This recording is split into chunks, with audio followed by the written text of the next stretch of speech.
Bom, é um governo que tem alguns avanços importantes, mas menos avanços do que a gente gostaria que ele tivesse, né? Vamos começar pelo lado bom. Essa questão de corrupção tem um perigozinho nessa narrativa de que o governo não teve caso de corrupção, não teve caso de corrupção. Eu acho que mais importante é dizer que o governo mudou a lógica de funcionamento do governo federal. Então, a lógica de funcionamento do governo federal não é mais uma lógica baseada na corrupção. É possível que a gente tenha casos de corrupção dentro do governo? Claro, claro que é possível. É possível. Você tem vários ministérios, você tem várias secretarias, você tem uma quantidade de patrimônio sob gestão gigantesco. Até uma empresa que tivesse esse tamanho poderia ter casos de corrupção.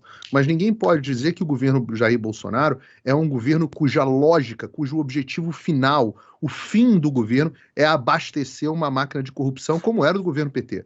Os governos do PT utilizavam todos os ministérios, todas as estatais, todos os órgãos do governo tinham um propósito específico: abastecer de corrupção o partido político, o projeto de poder, a esquerda no mundo, né, na América Latina e no mundo. Essa era a lógica de funcionamento do governo PT. E hoje a gente não tem mais essa lógica. Essa lógica foi modificada. O governo pode ter casos isolados de corrupção, a gente pode vir a encontrar casos isolados de corrupção, mas essa certamente não é mais a lógica do governo. Isso traz alguns problemas.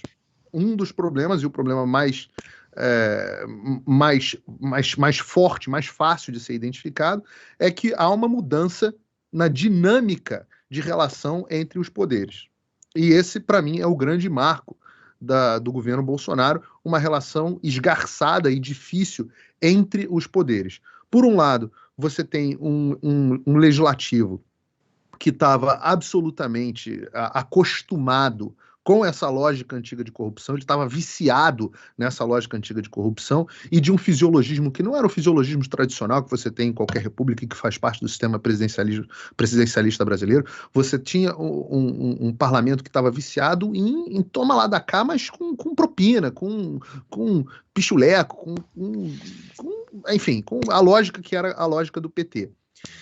E você tem um judiciário que a gente tem que lembrar que, principalmente no Supremo Tribunal Federal, que é o órgão do judiciário, né? É a esfera do judiciário que mais interage com o governo federal, com a enormidade, a imensa maioria dos ministros nomeadas por aquele governo do PT e sabatinada por aquele Congresso que estava acostumado, por aquele Senado que estava acostumado com aquela lógica. Por outro lado, o governo federal não se ajudou. Entrou numa lógica no primeiro ano de governo muito combativa, muito ruim, e eu acho que houve um meia-culpa nesse meio do caminho. A palestra do Rafael Nogueira até no CIPEC fez essa meia-culpa de que a direita entrou muito combativa, achando que ia botar tudo debaixo do braço e ia dar jeito no Brasil, aqueles ânimos de campanha onde não há composição, ninguém cede 1 milímetro e tudo é briga. E essa não é a lógica de um governo republicano. As pessoas aos poucos foram percebendo que não bastava ter a presidência da República quando você tinha um Congresso que foi eleito, seja lá com todos os defeitos do processo eleitoral brasileiro, o Congresso foi eleito e o governo, e ninguém queria um presidente ditador. A gente quer um presidente que dialogue com o Congresso. E eu acho que a lógica inicial do governo federal foi excessivamente combativa, muita treta, muita confusão desnecessária. No segundo ano a gente teve o mundo parou, não foi o Brasil que parou, o mundo parou por conta de Covid, e foi um ano que ainda assim algumas reformas importantes foram aprovadas no Brasil, mas não tantas quanto a gente gostaria. E no terceiro ano, quando a gente achou que finalmente a coisa ia funcionar, o governo fortaleceu a sua composição dentro do Congresso, fez a aproximação e a composição com o Centrão, abandonou o discurso de que ia resolver o Brasil sozinho. Quando chegou esse momento, graças ao nosso STF, a gente teve a questão da CPI da Covid.